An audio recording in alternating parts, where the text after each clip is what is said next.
Would you please find your seats?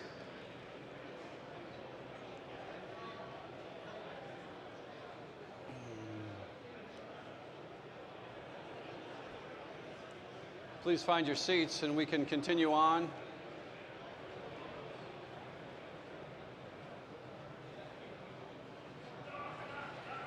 Just a couple of announcements too. You received this morning. If you'd be so kind to fill out the white page and then just leave it on your table. Someone's going to come and pick it up during dinner hour. So if you'd fill that out and drop it on, just put it on your table, someone will come and pick that up. We'd appreciate that. What's that? We're going to continue on with the response to overtures 15 and 16. We have about 8 different individuals. We had talked before about having the task force presentation following the break, but that will require no less than 1 hour, so we anticipate moving that to another time. I appreciate the level of discussion that's taking place right now. It just shows, again, the love the church has for the mission of the church. So if everybody's ready, we can continue on with some of the questions and comments. Next up on the queue is Jake Kuipers right here, and after that it's Rod Gorder and then Andrew Bunk.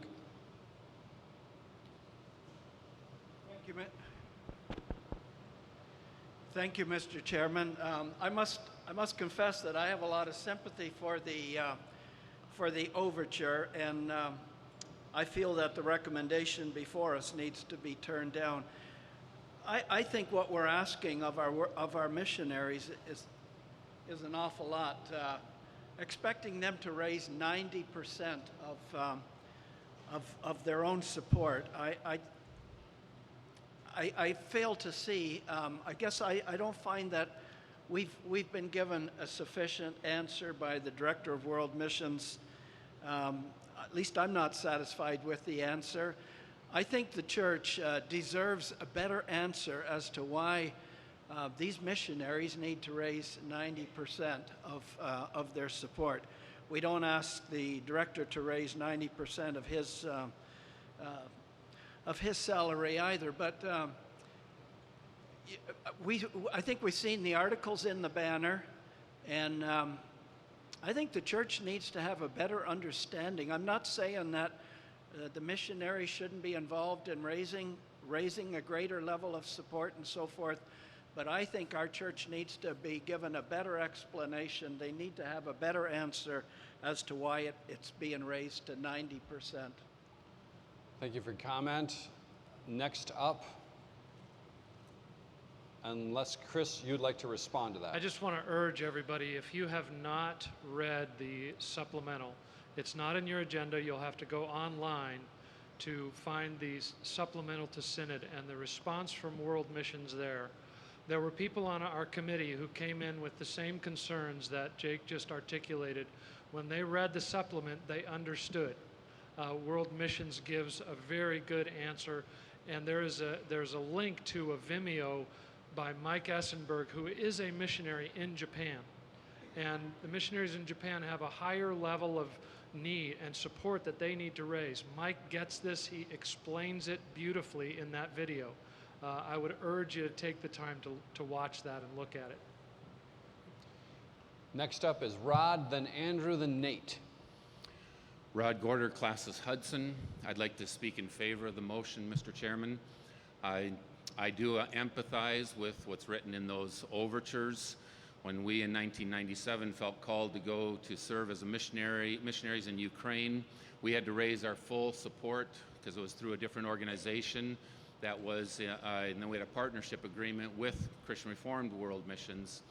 And that was intimidating initially. And it is sad when missionaries have to delay their going overseas because of that. And not every missionary does have the gifts of being able to raise support. But in the current context, the reality is churches and individuals are motivated to support missionaries when they know them personally, when there's a personal connection. Not only that, but in our 8.5 years in Ukraine, because we had a very close connection with our more than 30 churches that were supporting us and many other individuals, they were in much more close contact with us, excited about our ministry, and we felt their prayer support and encouragement in a much greater way than when there's greater support through a more generic form like ministry shares. And so we benefited greatly from that, and not only that, but the churches did as well. It made their connection with missionaries, at least with us, more personal through that. At the same time, when we started out, we had a connection with another mission organization, and that all of their missionaries as well had to raise 100% of their support for the field. And they had a thick ring binder and training on how to raise support, suggested form letters, how to build relationships with people, how to find a support network, and that was very helpful. We had a lot of connections through living in different places already, so it didn't take that long, but for the World Missions really needs to take seriously the need, if this is passed, to provide guidelines and training and support through that process, because for some it will really be challenging. Thank you. Next up, Andrew. Yes, Andrew Bianc from Classis BC Northwest. I want to begin by expressing a regret that both of these overtures got dealt with one response.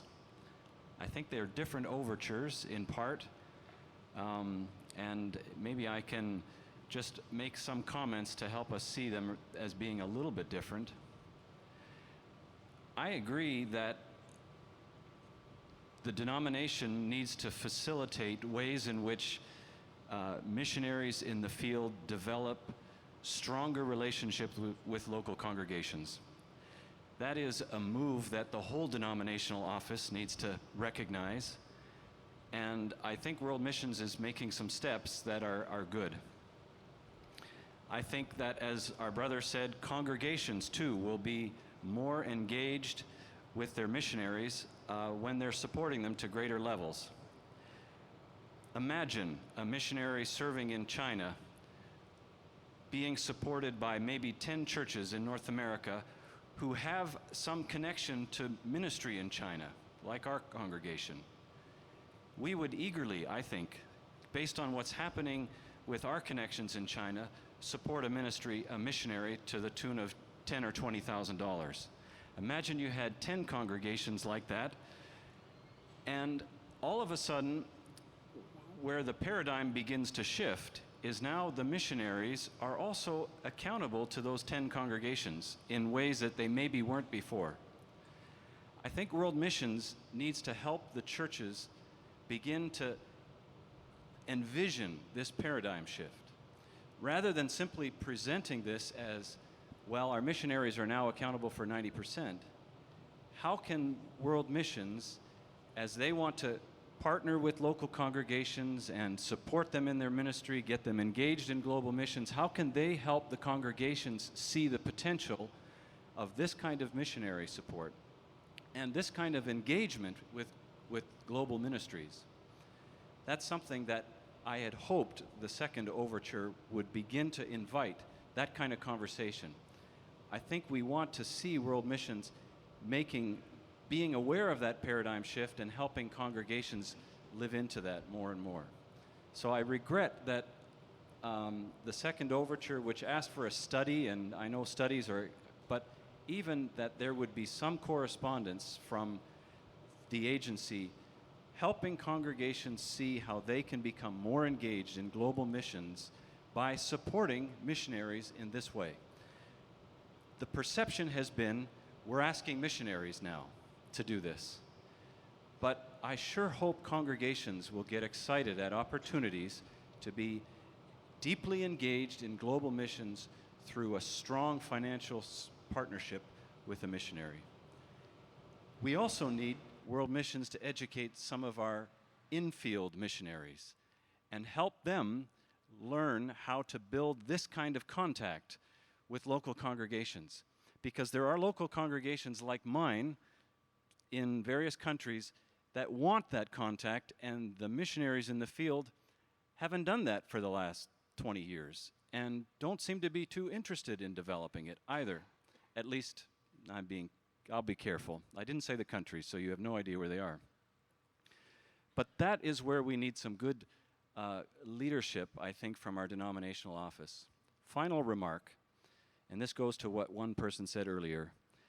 When one of my members, or several of my members, saw this announcement, they said, well, I imagine that the ministry share requirements for world missions in the next 6 years will decrease accordingly. And that's, I think, another issue that will come up. Thank you. Thank you, Rod. Next up is Nate. Mr. Chairman, could I ask? Oh, I'm sorry. President of the Board of World Missions, Derek Bauman, would like to respond to some of that, if that's okay. That's fine. And before Derek does, I just want to say, part of what I think one of the overtures called for is a study committee. And I think if World Missions and their leadership were not doing what they should be doing in their jobs, and I want to draw your attention to what we celebrated in the number of lives reached, new communities built, and the relationship that the leadership has with the missionaries in the field and the communication that they've nurtured. Our committee, I did not know much about World Missions going into this and the leadership. I was incredibly impressed with the work that they have done, the strategic plans that they have done, how they are addressing the changing paradigm and the changing culture. And we have some outstanding leaders in World Missions, and we need to trust them. Mr. Chairman, I'd like to thank our last speaker for the comments that he made, and to just about all of them, I say yes. I'm in complete agreement with what he had to say. The reality is that we at World Missions do need to work with our missionaries to help accomplish this. It was never our intent or design that we were simply saying, there you go, now you're on your own, produce 90%, and do it tomorrow, please and thank you, and then walk away. The reality is that we've set these as 2020 goals. That means that we're hoping that by the year 2020, they will have reached their 90% goal. And as a result, over the years in between, we're asking them to work up incrementally, a little bit more each year. It does certainly mean that we're asking our missionaries in field to be in contact with their supporting churches, to increase that contact, to increase that relationship. We're also recognizing that some missionaries do this really well. Other missionaries are intimidated by this, or other missionaries, simply because of their personality, are not going to be able to connect as well as others. And as a result, one of the things that we're doing is we're putting people around, and we're establishing committees within calling churches, within classes that support these missionaries, to help them, to come alongside them, to do some of that work for them, so that they can build relationships in such a way that they'll be able to meet those goals. We also have the Johanna Veenstra Fund that we've also just newly started as part of these 2020 goals, recognizing that there are some people that aren't in the situation that Rod is in, where he's already connected with X number of churches, and they know him and they know his wife, and so they're going to support them. There are some people that are going into as missionaries from the CRC who are really only connected to one church, and they don't have this extended Dutch family that many people have. And so by nature, them getting their missionary support is going to be harder. And so we've established a fund to make sure that we will be able to help them and support them and encourage them in that work. Now, in all of this, we also recognize and we'll take responsibility for the fact that this is a work in progress, and we should have done a better job of explaining this and explaining the changes to the denomination. And so as a result, when we got these overtures, there is a part of us that said, oh, now what are we going to do? And there's another part of us that said, you know what, this is wonderful, because it's a wonderful opportunity for us as World Missions to bring this conversation to the denomination and to share why we made the change, and to share how we made the change, and to share how we're going to support and work with our missionaries to make the change so that we can build God's kingdom. And that's really what this is all about. It's about being a part of building God's kingdom and doing that as best we can. And as the report showed, we are already seeing the fruits of an expanded kingdom ministry in the ability to hire 4 new missionaries and having 4 open positions. That's never happened in the last 10 years because we were constantly shrinking. If we did not make this change, as hard as that sounds, we would continually be a shrinking ministry, and our kingdom work and our ability to touch the thousands of lives around the world that we are would be shrinking. Thank you. Nate. Nate Van Denen, Classes Toronto. I speak in favor of the motion. I think that we need to trust World Missions in looking at the numbers and making sure that missionaries have enough money to do the work they are called to do. But I want our churches to hear this, because what they've said is that there wasn't enough money coming through the old channel, and they had to think this through to figure out how to meet the call with a diminishing amount of resources. And I hope that when missionaries have to raise now 90% in 2020, that individual churches will rise to this occasion and remember this moment when they had to make this change and say, we don't want our missionaries to be in this kind of trouble again. I mean, I think in our own church, we have a missionary as a line item in our budget to make sure that every year he knows that from our church he's going to get a certain amount of money. And I hope that those kinds of things can come out of this. And a question that I did have is that, do you anticipate this kind of change affecting the amount of time that missionaries can stay in the field? Or do you think now at 90% they may have to spend more time at home?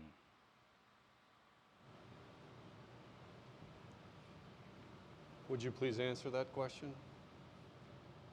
I would anticipate it'd probably be about the same, but the real change is the impact of the internet and social media and so on.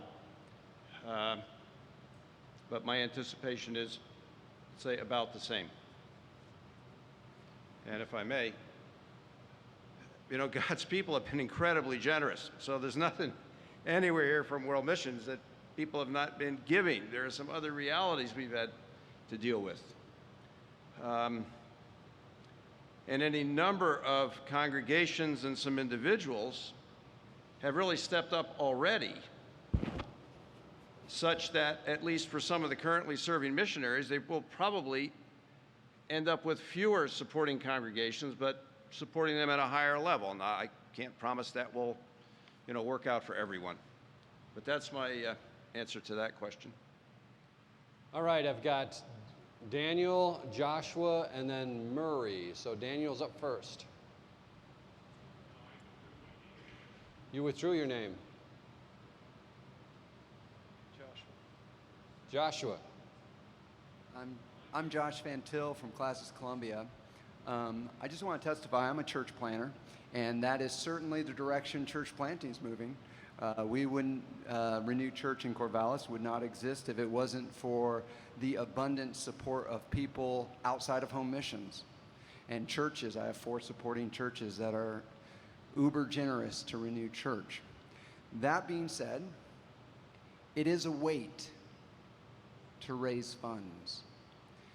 And although in some ways I support the overture, I'm one of these wiffle wafflers, my concern is this: there are numerous people I have met who have felt called to ministry, but the fundraising not only scares them, they see it as nearly impossible. Why? For those of us who grew up in the church, went to church our whole lives, I get it. You probably have a ton of network of people that you can raise support from. But for those who are new Christians and feel the call of God, and they go, I have no family members that are Christians, and this is more than just one person. This is several people in my life. They can't get past, I have to raise money. There's no one that will, I don't, where's that going to come from? So I have a concern there. And I guess as we talk about the subject and as we move forward, I do think one thing we should ask ourselves is this. If somebody told you as you were entering into the job you wanted that for the rest of your life you had to raise 90% of your salary, would it change what you would do? I think we at least have to ask that question. And I hope that those who are making these decisions ask themselves that question, because otherwise we're not relating and we're neglecting considering what it's like to walk in their shoes. Thank you. Thank you. Do you have a response for that? Yeah, I appreciate your sentiments, Josh, and your passion. I think we all share that as well. I know I do. I think Derek addressed that one issue. For those who are coming in who have challenges with it, the leadership affirmed over and over again to us as a committee, because a missionary isn't able to get to their 90%, and keep in mind there, it's tapered out, there's training involved, there's time, but there's also some who have extra help in that area. There is the Johanna Veenstra Fund that will help with that, and never are they going to say, well, if you didn't get to your goal, sorry, you're done. The covenant relationship isn't like that, and we're going to keep, the leadership is going to do everything they can to come alongside, serve, and be there for those missionaries to continue in their calling. Murray Ritzma? Yeah, right here. Murray Ritzma, Classes Huron. I was on the committee and I knew absolutely nothing about world missions to start with. Our church does support a missionary, and she's out in Uganda. She came to us and made a presentation, and we had a relationship with her right away. As far as future visits goes, we connect with her over Skype. The technology is there. She doesn't have to come and see us every year to raise more funds. She had asked for a certain amount of money. We tripled that just because of who she is and our relationship with her. So I think a second point I had was the World Missions has asked for this. They have asked for them to be able to raise their 90%, not next year, but over a period of time. And I think it's quite doable. And my last point is, the Great Commission says that we're supposed to be going out into all the world. And maybe it's a bit of a rebuke, but maybe before we do anything else at the beginning of a fiscal year in our churches, before we patch up the roof or pave the parking lot or put a new nursery, how about you pay 100% of your ministry shares? Then we wouldn't have this problem. Next up is Eduardo Gonzalez. After that, Sid Vander something. Wilt. Van Gonzalez, huh? No. Yeah. I'm a delegate from Classes, Arizona, and also a member of the board of World Missions. And I want to speak in favor of this motion. I have two reasons to give this afternoon. The first one is that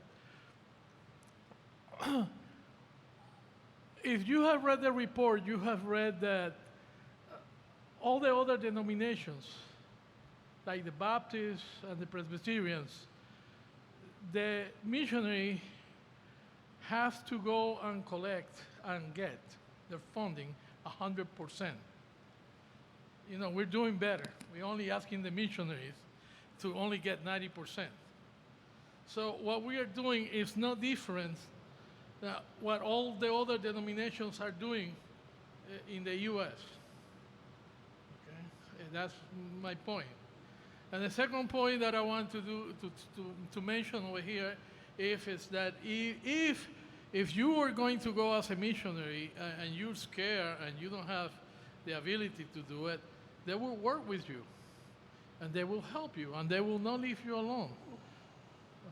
Okay, this is a calling. That is a new paradigm shift for our denomination, not for the other denomination, for our denomination, and I think it's a good shift. In addition to that, I believe that the churches are going to feel now even more responsible for the missionaries, and they will feel a more missionary seal, and they will want to go out and support missions even more. Thank you very much. Thank you. I would just add that some of them even have to raise 125%. In other words, the administrative and support in the denomination that's needed to send them. So. Sid, then Peter. Yeah, hi, my name is Sid Vander something. My name is Sid Vander Wilp. I'm a delegate from Quinte Classes. I speak in favor of the motion. When this funding request first came from World Missions, there were members in our church who came to council pushing a faith promise for missionaries, a pledge between individuals and God, not through the church. First Sunday of every month, we have a very specific mission collection. The donations are up overwhelmingly, and we have been so blessed to come alongside our missionaries. Thank you. I'm starting to sense that maybe we've touched on some of the main themes, and just want to encourage you to speak if maybe you have something new to offer. I think I do. Great. It's just Peter Van Heusen, Classes BC Southeast. It's my first time. I'm an elder delegate, and I can understand the challenge that's faced here.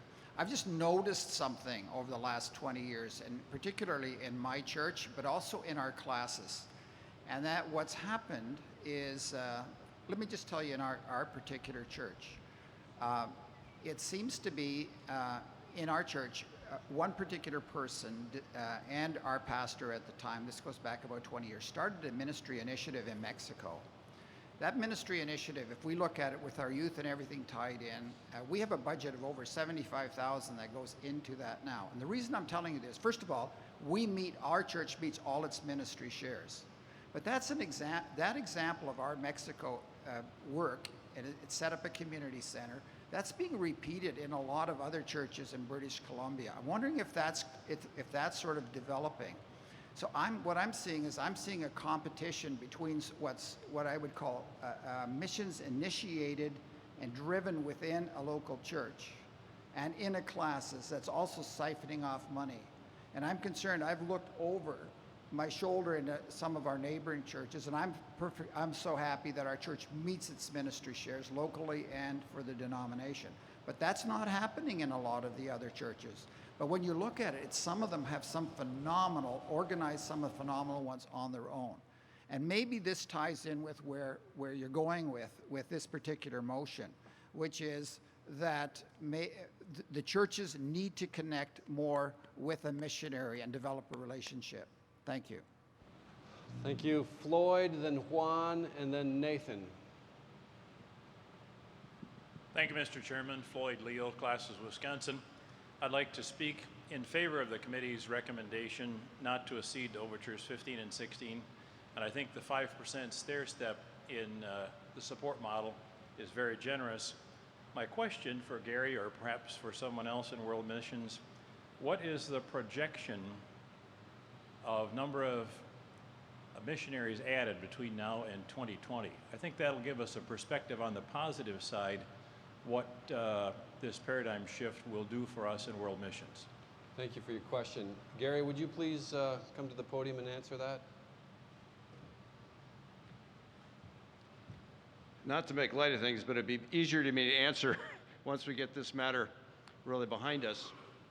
And I'm very reluctant to put out too firm a number, because there's just so many factors that are involved with that, some political, some visa issues and the like.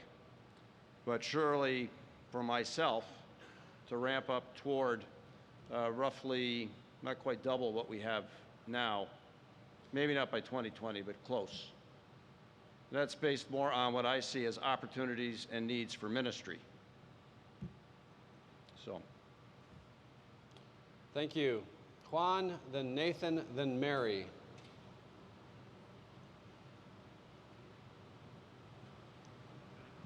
Juan Sierra, Classes Southeast.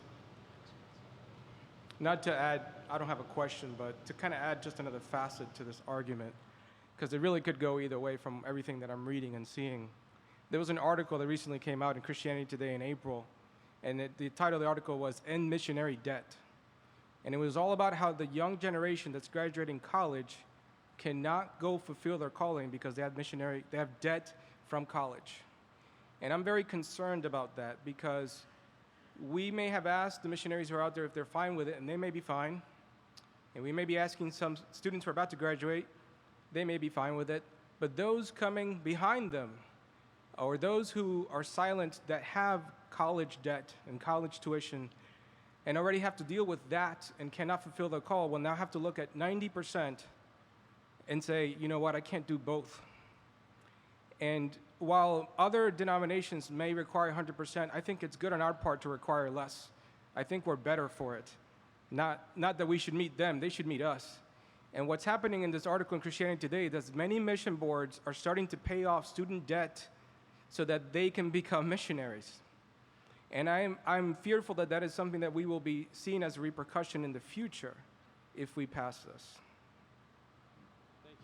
Thank you very much. Just remind you again, if you have something new to say, please speak.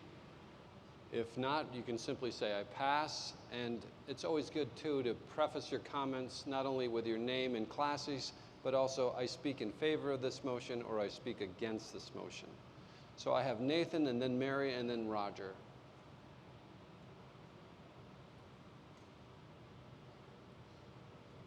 Nathan Gritter, Classis Lake Erie. I speak in favor of the motion.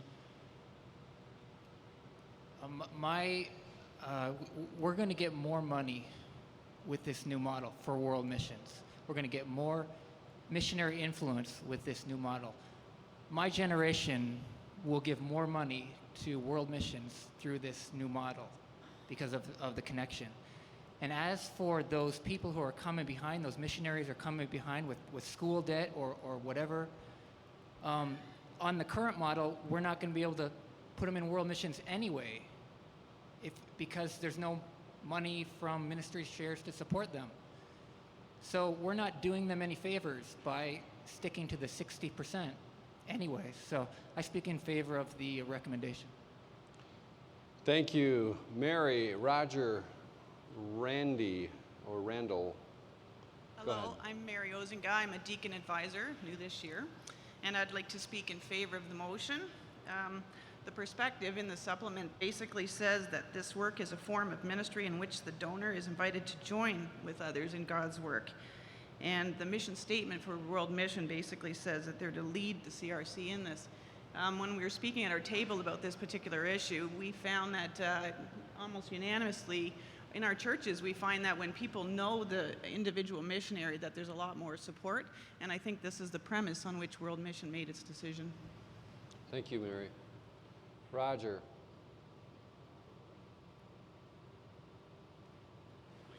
Roger on 2. My name is Roger Ru. I represent Hami classes in Los Angeles area. I favor to this recommendation because of 2 reasons. The first is a paradigm definitely shift in the mission field and the local church. In my church case, we donate mission fund and through the classes and then go to the denomination. We don't know exactly who received. We know the missionary name, but the personal connection is disconnected. So fundraising itself, somewhat is very difficult, that I know.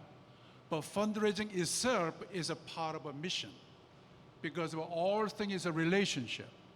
So each church, they designate or mission fund to go a particular missionary, and they like to see the face-to-face. and the result is very tremendous. Now, second thing, now said cyber missionary era.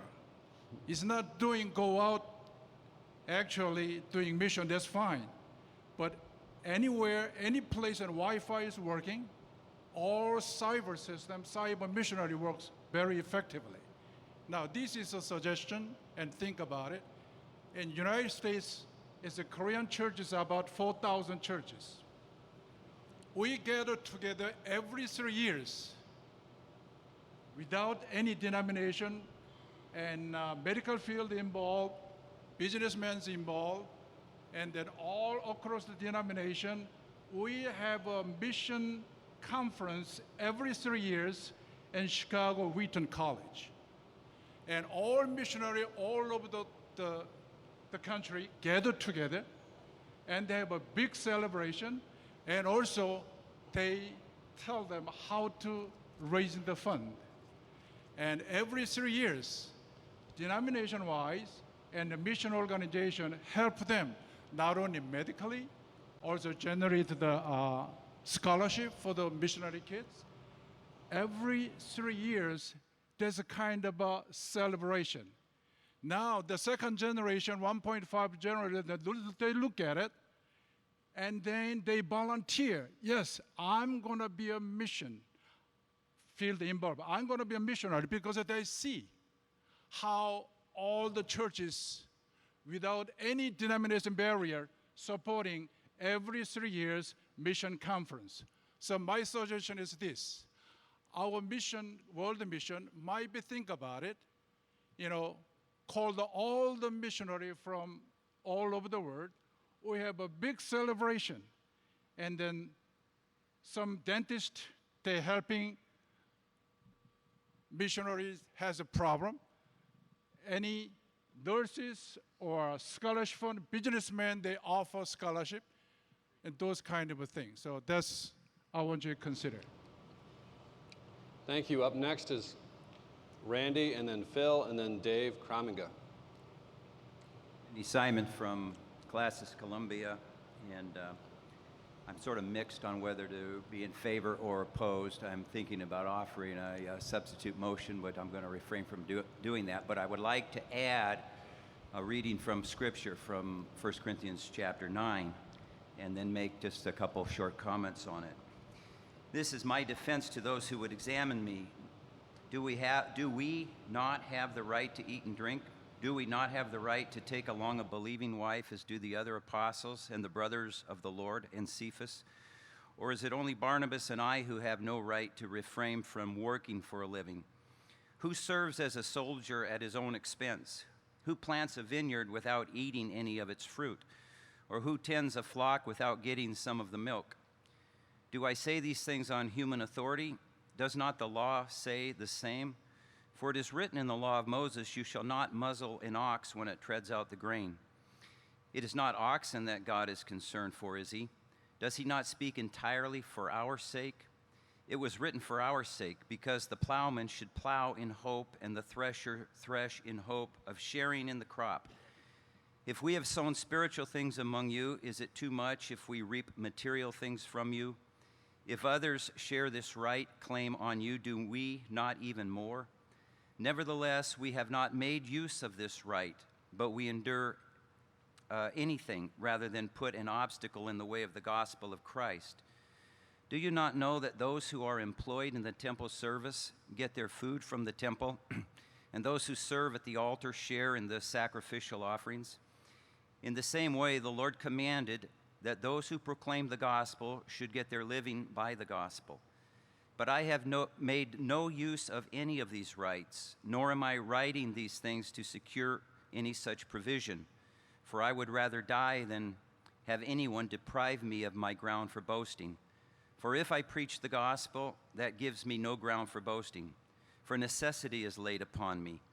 Woe to me if I do not preach the gospel, for if I do this on my own will, I have a reward, but if I do it not of my own will, I am entrusted with a stewardship. What then is my reward? That in my preaching I may present the gospel free of charge, so as to not make full use of my right in the gospel. in my own life, I'm also a church planter and I'm age 57. But when I was 27, my financial situation was quite different. If I was 27 today, I would have a certain view of the proposal and the overtures that are before us that are quite different, perhaps, at age 57. And what I'm getting at is this. As I've grown older, my financial resources have increased. And at age 57, I am much more capable of providing a significant amount of finances to my own church planting work or ministry than I was at 27. My question with this whole process has to do with the fact that, even as the Apostle Paul writes, we are dealing with a process that essentially tends to lump everyone into the exact same abilities and standards. It's sort of like one size fits all. The reality of that is different, however. And I would suggest that for people 25 or 27, that it might be much more realistic for them to earn less and raise less of their funding than it would be at somebody 57. Personally, I have a business on the side. I've cut down some of my work time in my business to give to the church planting ministry. But when I was younger, I didn't have that option. I'm wondering if it doesn't make more sense, and this is where I was waffling on making a substitute motion, which I'm not prepared to do, so I'm not going to, but I will raise this question. And maybe somebody else might make a motion, if you found that was important, is that we take a broader look at this and see if there aren't people at different stages and with different giftings in their callings. I would sort of side with the Apostle Paul here and find that the stewardship that I now have available in God's calling and gifting in my life is a real privilege for me. I would not balk at all if a mission agency asked me to raise 90% of my support, or even 125%. I know I could go out and do that. But when I was 27, that would have scared me to death, and I'm really not sure I could have done it very well. At age 57, I can advocate for the 27-year-olds and help raise support for them. You 27-year-olds, come and talk to me about it. I can help raise support and advocate for 27-year-olds to get them to that 90%. I don't think getting to the 90% is going to be difficult, but I think what we need to understand is that we need to, as somebody mentioned here, covenantally work with one another based on where each other's gifts and abilities lie. And then I think we could,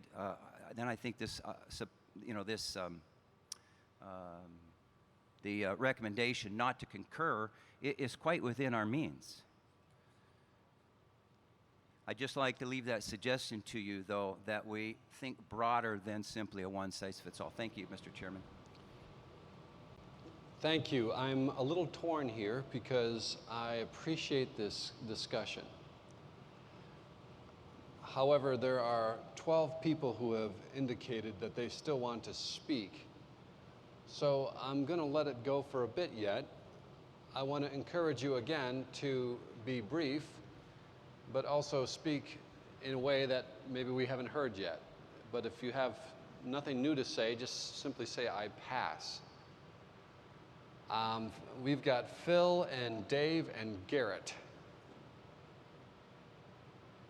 Phil Westra, Classis Atlantic Northeast. I want to speak in favor of the recommendation. I have one new thing, I think, to add, and that is the 60%, 90% is not an apples-to-apples comparison. I have a friend of mine who is raising funds to go to the mission field right now, and that person asked me, please don't accede to these overtures. The new model removes a layer of complexity. In the past, it was 60% of an average budget across the missionary budgets for everybody. And this new model eliminates that. Everybody has an actual budget. It's simpler. It's more straightforward.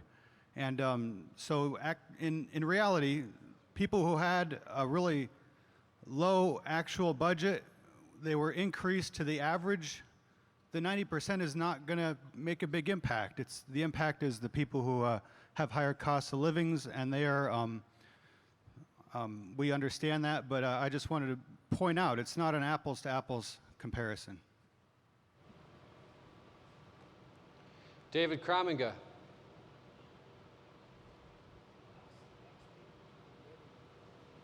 David Kraminga, classes Grand Rapids East, and I'm in favor of calling the question.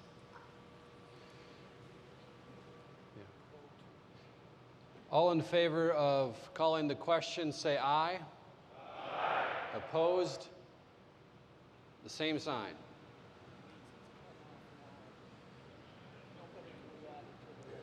That means no one can be added to the list. Can the reporter make a final comment? No. We have Garrett, and then looks like Edie, and then Michael. Point of order, Mr. Chairman. Is my understanding incorrect?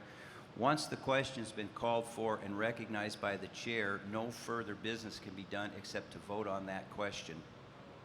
Am I wrong?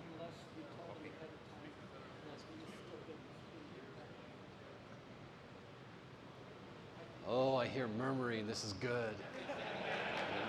Just remember, the Israelites did the same thing, and it didn't turn out so well.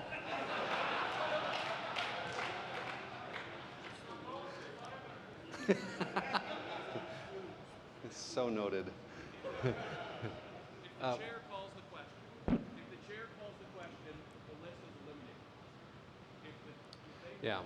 If the chair calls the question, the list is eliminated. If a delegate calls the question, we cut off, but we still hear those who have queued in.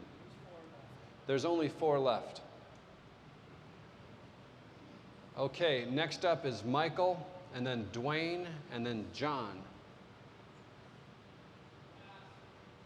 Michael passes, sensing the sentiments of the group.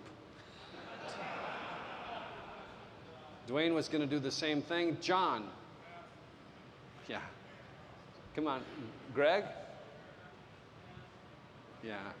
Peer pressure, my friend. Okay.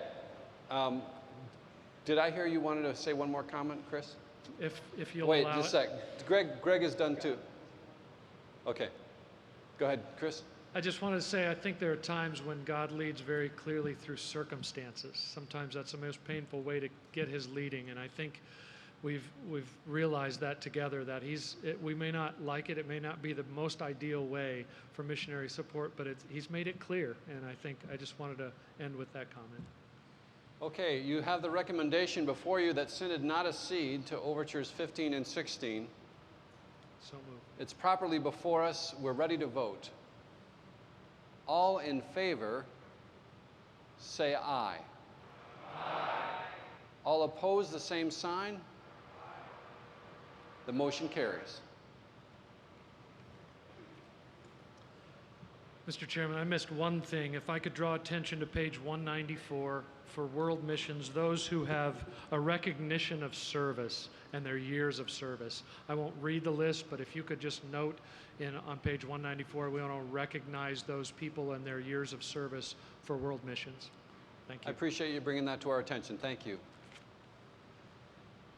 Just want to confer here with officers as to what we're going to take up next, since our schedule has changed a little bit. So give us about a 10-second break.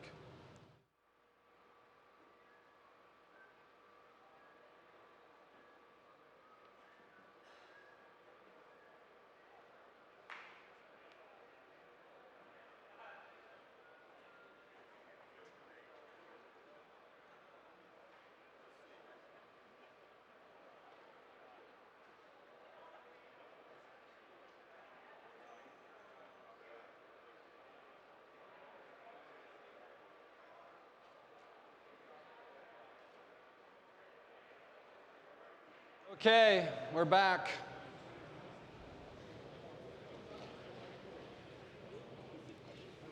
Please draw your attention to Advisory Committee 7, Financial Matters, and I want to invite Mr. John Vanderploeg forward.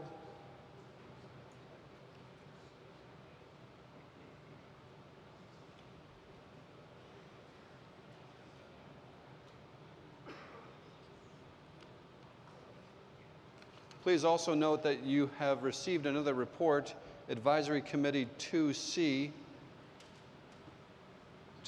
so please read that whenever you have opportunity. Welcome, John. Thank you for being here. Thank you, Mr. Chairman. This is Advisory Committee 7, and you see the materials that were included.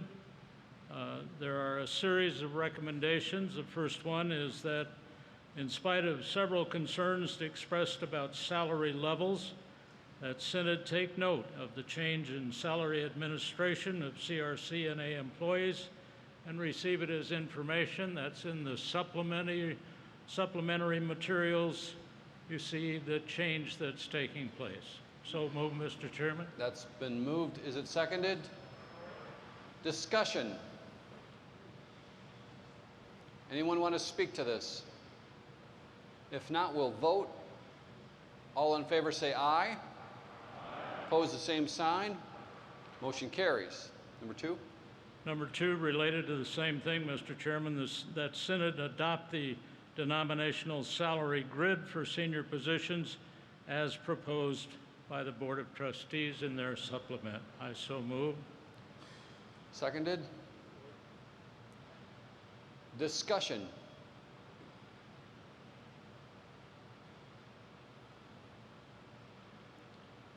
If there's no discussion, we will vote. All in favor say aye. Aye. Opposed, the same sign. Motion carries. Number 3. Number 3, that Synod receive as information the condensed financial statements for the agencies and educational institutions. I so move. Any discussion? Any discussion on number 3? All in favor say aye. Aye. Opposed, the same sign. Motion carries. Number 4. Then it's time to pay the bill, Mr. Chairman, that Synod receive the agencies and institutional unified budget as information and approve a ministry share of $336.12 for calendar year 2015. I so move. That's supported. Any comments or questions?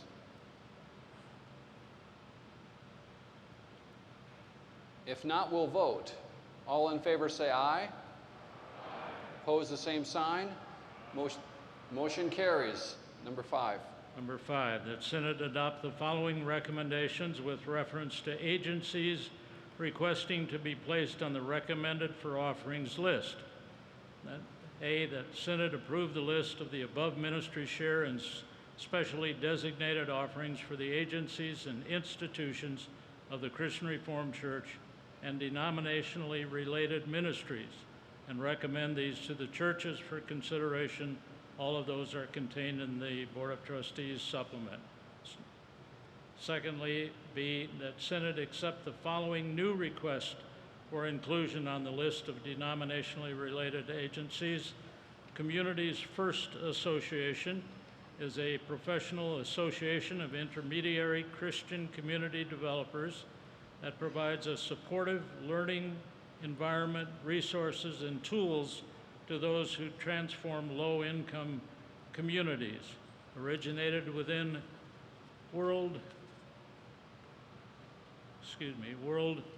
but only to the extent that the pension is used to rent or provide a home. I'm sorry. Excuse me, I'm sorry. Go back. Following on the top of page 2, Renew the organization is currently working in more than 300 neighborhoods with 522 churches and 98 CRC congregations. See that Synod receive as information the list of non-denominational agencies previously accredited that have been approved for calendar year 2015. D, that Synod accept the following new request for inclusion on the list of accredited non-denominational agencies. In Canada, one, the Canadian Council of Churches, is an inclusive Christian council with 25 member denominations representing more than 85% of the Christians in Canada. The Christian Reformed Church in North America is a member of the Canadian Council of Churches. In addition, the Canadian Council of Churches is the institutional home for the Canadian Theological Students Conference. And then Arocha Canada. Arocha Canada is an international Christian organization that engages in scientific research, environmental education, and community-based conservation projects. Started in the year 2000 in Canada and part of the Arocha organization founded in Portugal in 1983. They are restoring salmon habitat, training young scientists, feeding low-income families, equipping churches, and encouraging community groups through hands-on conservation projects, environmental education programs, and sustainable agriculture initiatives. And in the United States, Talking Bibles. Talking Bibles provides leaders worldwide in communities of oral learners with talking Bibles in their native language. The ministry trains leaders to use the Talking Bibles to equip indigenous non-readers to become church leaders, pastors, and missionaries in their own communities. This organization's direct focus is within East Africa and South Asia. Affiliate mission agencies, including Wycliffe and New Tribes Missions, focus on Africa, Southeast Asia, and South America. And I so move, Mr. Chairman. It's been supported. We have one person who'd like to speak to this. It's in the queue. Randy Simon. Thank you, Mr. Chairman. I'm wondering if there, since these are new requests, if there are representatives of these mission organizations that might be allowed to give us an introduction to what we're voting on. Mr. Chairman, I can't tell you whether there are representatives here. They did not appear before our committee. John Bolt is going to move to a microphone and will speak to this. Thank you, Mr. Chairman. Thank you. Yes, there are no representatives of the agencies here. The listing that these agencies are being added to, or that we're requesting your approval to add to, is a list that is then made available to the churches so that they can consider special offerings to these organizations. The reason we put the list together is because I actually go through the financial statements, the Constitution and bylaws, and a lot of the background information to make sure that they are consistent with our own beliefs and creeds and values, that they have financial viability, and that they generally match what we would want our churches to support. So it becomes a tool for the use of the deacons. Being on the list in this particular category does not assure them of an offering, but it does make it available for the deacons. Okay, there are no other speakers in the queue. So I think we're ready to vote. All in favor say aye. Opposed, the same sign. Motion carries. Going to section 2 on pensions and insurance, the recommendation 1, that Synod designate up to 100% of a minister's early or normal retirement pension or disability pension for 2015 as housing allowance for United States income tax purposes, but only to the extent that the pension is used to rent or provide a home. I would so move, Mr. Chairman. Any discussion on that? All in favor say aye. Opposed, same sign. Motion carries. Number 2. Number 2, that Synod agree to hear a brief update from that same Mr. John Bolt, Director of Finance and Administration for the Christian Reformed Church, as to the status of the minister's pension plan in the U.S. and Canada. I would so move, Mr. Chairman, and he's prepared to do that now or at some other point in your agenda. I would like why don't we, you've moved it, is it seconded? Discussion? All in favor say aye. Opposed? Motion carries. John, would you mind speaking to that now?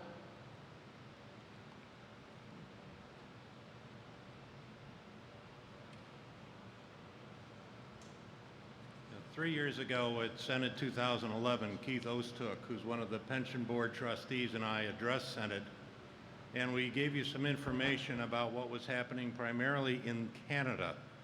The Financial Service Commission of Ontario had approached us about the funded status of the minister's pension plan there, and they had informed us that our funding had dropped to the point where there was concern that they may need to take over the plan. We had met with them, we were trying to work through some issues, and then they gave us 60 days to come up with a plan to fix it. We gave you quite a detailed report in 2011 that included things such as changing the normal form of benefit. We increased the retirement age by a year, changed the accrual rate. One of the big things that we did is we increased the contributions from the churches by 15%.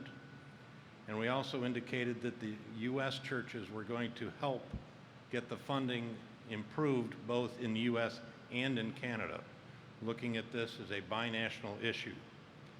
Well, that was June of 2011, and we just went through a review of how we're doing on this program as we've passed the 3-year mark. The last actuarial evaluation was received by the trustees this past April. The Canadian plan had gone from being only 60% funded with about $30 million to we are now 84% funded, and at March 31st of this year, we had topped $45 million in the trust. During that same time, the U.S. plan has improved its funded status from 67% to being now 89% funded with assets in excess of $106 million. The investment performance in the U.S. has been especially helpful as our 5-year annualized rate of return for the 5 years ended December of 2013 is in excess of 14%, and it's in the top quartile of all U.S. pension plans. We're happy to report the strategy that we brought you in 2011 is working, and we hope to be coming back to Senate 2016 with next steps. Go ahead, John. Go ahead, Joel.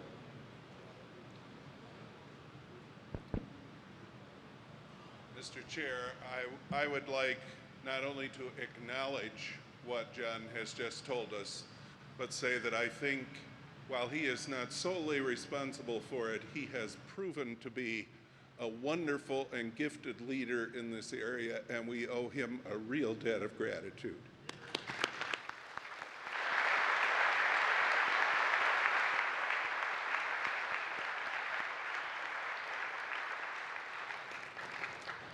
I can tell you, Mr. Chairman, that if you're going to be the reporter of the Finance Committee, to have John Bolt with you is a great blessing. Yeah. If I may go on to Section 3. Please do. In response to Overture 14, which called for appointing a study committee to provide guidelines for fiscal management of donations by Christian reform agencies and institutions. By way of background, Overture 14 calls for the establishment of a committee to provide guidelines for fiscal management of donations. While we appreciate the concern for the appropriate management of the assets of the denomination expressed by this classis, this overture is framed in a set of misunderstandings, and we feel that the following clarifying statements would be helpful. 1, the issues at Calvin College did not involve a breach of policy or the use of risky investments. The report of Dr. Leroy, published in February of 2013, provides details of how the college reviewed and resolved the issues that they faced. Secondly, the prior issue facing the investments of the denomination in the 1990s, while causing significant levels of concern, did not result in any loss of funds for the agencies and institutions of the Christian Reformed Church. Third, investment of donated funds carefully follows the detailed investment policies with oversight from the appropriate board committees. And as a result, Mr. Chairman, our recommendation is that Synod not accede to Overture 14. These two grounds. One, the investment policies of both the Board of Trustees of the CRCNA and the Calvin College Board of Trustees are able to assure that careful stewardship is being consistently practiced. And secondly, that current practices include oversight of all funds by the Finance Committee of the Board of Trustees, as well as the investment committees of the boards of Calvin College and Calvin Theological Seminary. Mr. Chairman, I move the recommendation. That is supported. You see the recommendation there that Synod not accede to Overture 14. Is there any discussion on this? David Krominga, I see your name in the queue.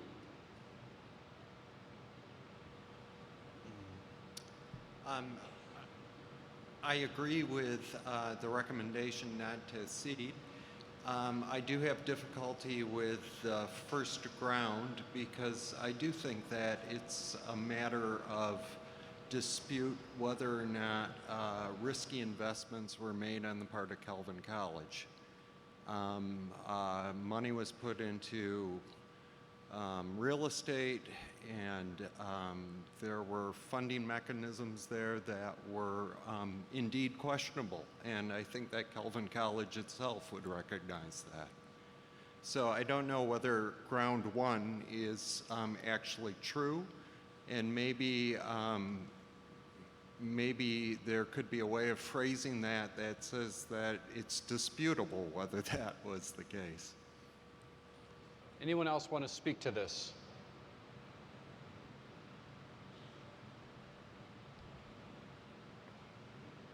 Dr. Leroy, Mr. Chairman. Does President Leroy want to address the delegates?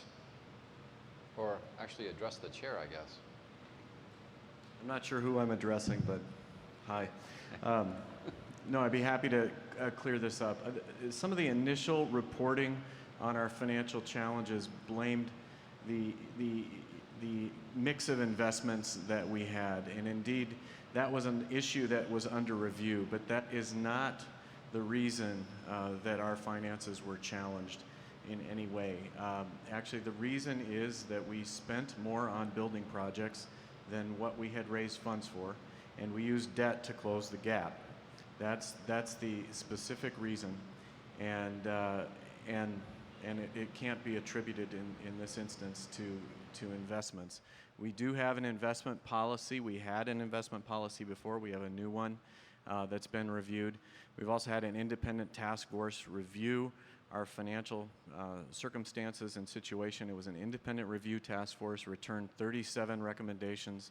The college has completed and fulfilled 34 of those recommendations. The other 3 just need time to accede to. So I'm very much in favor of being good fiduciaries all the way around, but I do feel that in this instance the college has fulfilled that, and I don't see anything further that the denomination can do other than continue to ask that the administration and the board be good fiduciaries in providing transparent information. Thank you. Thank you, Michael. If there's no other, John Bolt would also like to speak.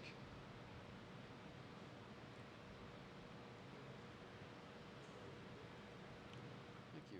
I appreciate that Michael was given the chance to talk first about this, because this is a Calvin College issue that's being raised. But as Chief Financial Officer of the denomination, I have responsibility to make sure that Calvin College stays in compliance with denominational policy. And when this issue first was brought to our attention, we looked at it carefully. And it's my opinion, and I think I am very correct in this, that Calvin in no way broke with the policy. They may not have done all the smartest things in the world, but they certainly were in line with the policy, and none of their issue involved any problem with their investments. I see one person's name in the queue Looks like Edie Gray.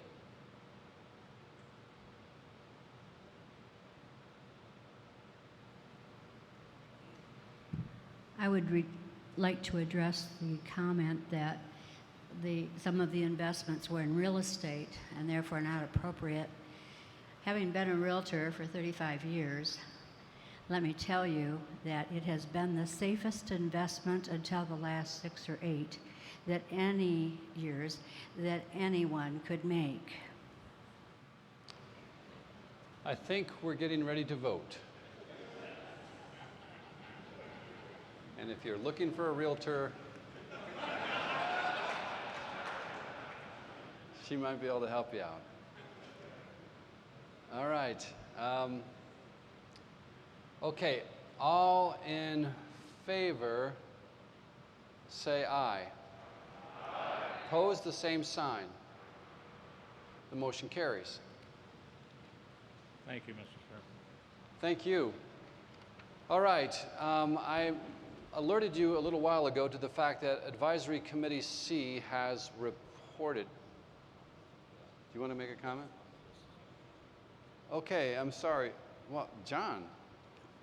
Just a point of privilege, Mr. Chairman. I've been at 7 synods now, and every time I'm at one where we talked about the minister's pension, I've often said things like, it's time you asked the ministers to contribute to their own pensions like normal people. But I recognize the kind of plan that we're in. That may not be how you want us to do that, so we contribute to our pension funds via our churches. But I am kind of happy about the fact that the pension funds are in better shape, so I just want to say, ease up on the donuts now, pastors, and we'll be all right.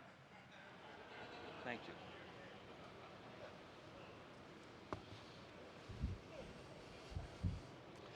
Anyways, back to Advisory Committee 2C. I would like to invite Rich DeLang forward, the reporter. Maybe Chris Van Spronsen might want to be nearby. The chair, I'm sorry. Oh, sorry. Jack Kirkhoff would like to speak. Jack Kirkhoff, Classes Chatham. Yes, sir. Appreciate John's comment, but when he says ministers are sort of like normal people, he ought to speak for himself.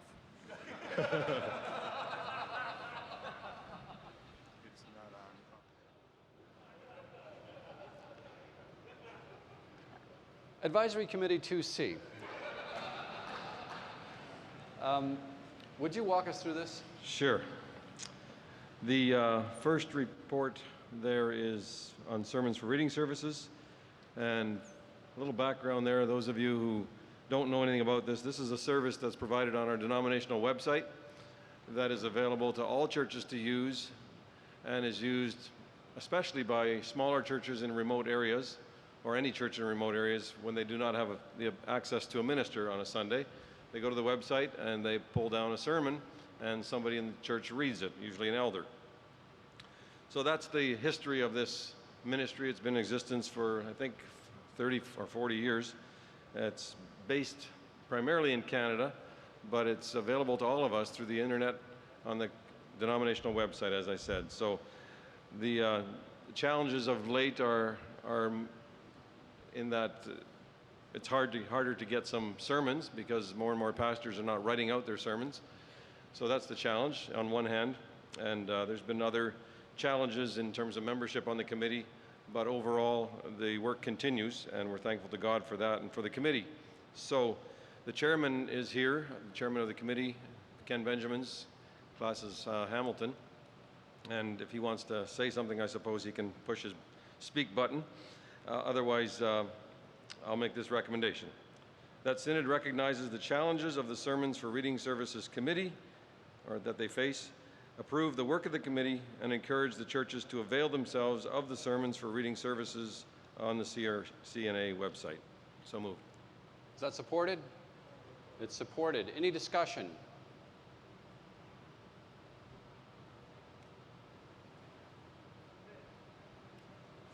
Joshua.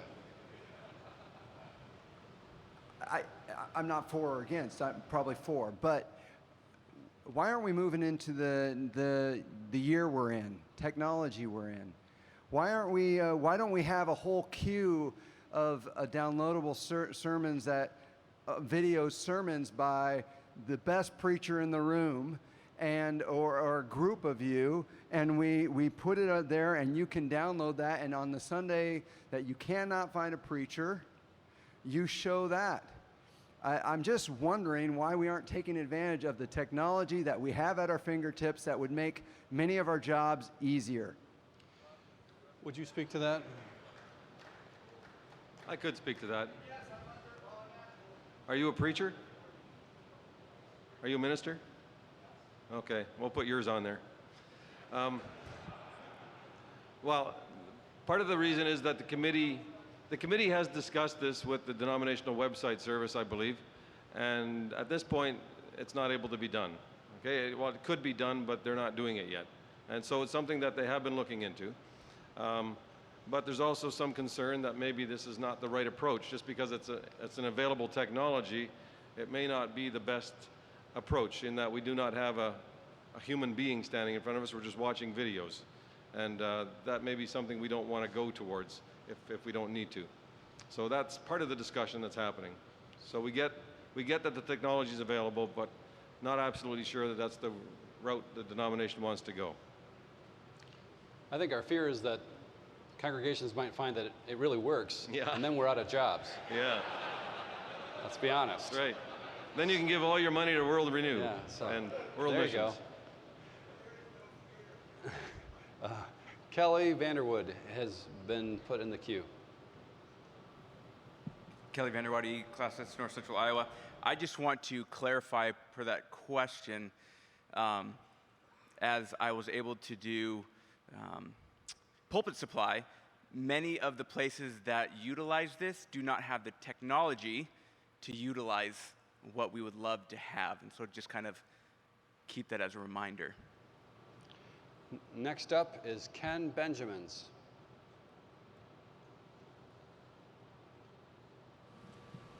I'm Ken Benjamins from the, I'm the chair of this committee. Some churches don't have the technology available for the videos and such, but also for churches that do, we have on our website that, if there's a sermon there that you like that sermon, there's also, for some of the sermons, if you like the sermon, you can find more of them even online. So you can watch Pastor Ken Benjamins at Hope Christian Reformed Church in Brantford. If you want to hear more of his sermons, you just look online and you'll find it there. Little self-advertisement. There you go. Thank you, Ken. Thank you very much, Ken. Are there any other comments or questions? It doesn't appear that anybody has queued in. All in favor say aye. Aye. Opposed, the same. Motion carries. Thank you.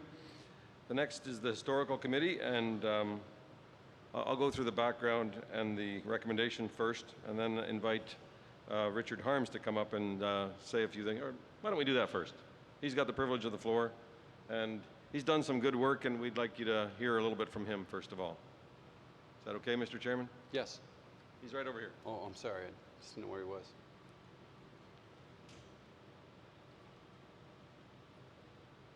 The only thing I really have to say is we're selling a book, and I'd like to sell some so we can recoup some of our money. No, but seriously, we just came out with a translation, a new translation of the synodical minutes from 1857 to 1880 from the original, because the translation we had wasn't particularly well done, with complete annotations. So if you're interested in what the issues are, who the people were, it's all in the book. And even more importantly, this is a CRC document that was published by the RCA, which is why it was, I think, appropriate to have at our synod here today. We publish our books through the RCA Historical Committee, and they were anxious to publish our minutes. It's just one of the ways we're already cooperating. Thank you. Well, thank you. Thank you for your work. Our chair would like to say a word or two. Uh-oh. Thank you. It's a privilege to chair an advisory committee, and especially this report for me personally. Many of you know the Historical Committee and where it is. It's in the basement of Calvin Library. It houses our minutes, houses archives, some very interesting things in there. One of the things housed within the Historical Committee in the basement of the library, something near and dear, very historical to my heart. My mother has been the office manager there for 25 years. We celebrated that 2 days before we came here to Synod. And I would just like to say, hi Mom, I love you.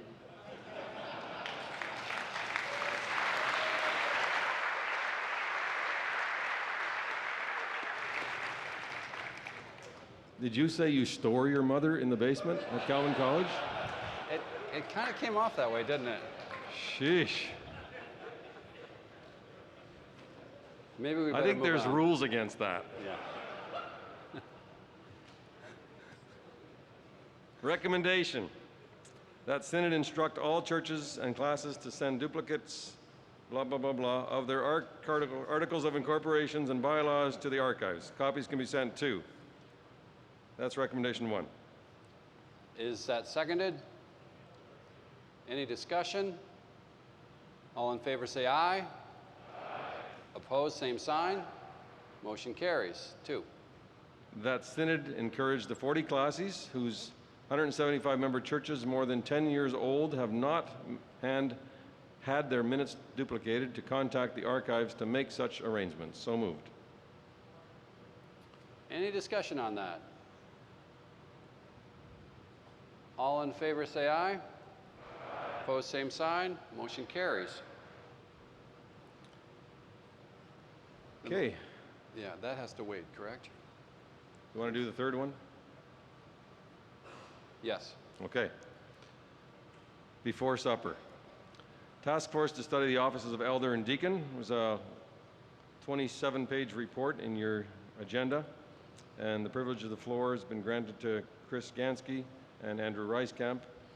But the recommendation that is being made is that Synod encourage the churches and classes to begin actively engaging with the content of this report prior to submission of the final report to Synod 2015. So we've got the report there.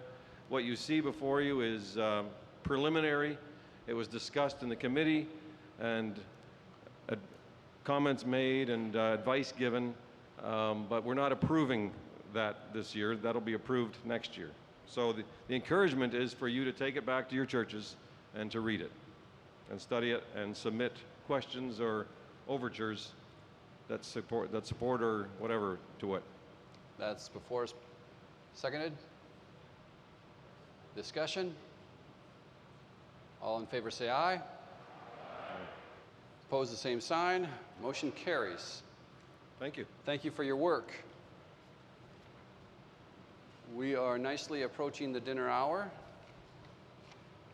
And unless, Joel, you have anything to say, I would recommend that we invite John Gruen to close this session in prayer. Just a reminder, we will be reconvening tonight at 7 o'clock. Allow me to lead you in prayer. Father, we thank you for all that you've done for us, all that you continue to do, all the promises you've made. We thank you for walking with us. We pray that you will continue to bless us with wisdom and discernment. Thank you for those who serve us and serve us well. We thank you for the myriad of gifts that are displayed here. May we use them to your glory and yours alone. Bless us now as we leave for supper, and thank you for that. In Christ's name, amen. One more thing. We have to have our picture taken, and we should do that kind of swiftly. So if we would all take our stuff, head out that door, and outside you'll see where you will be directed to stand. So that's an invitation. Joel? Is that just for the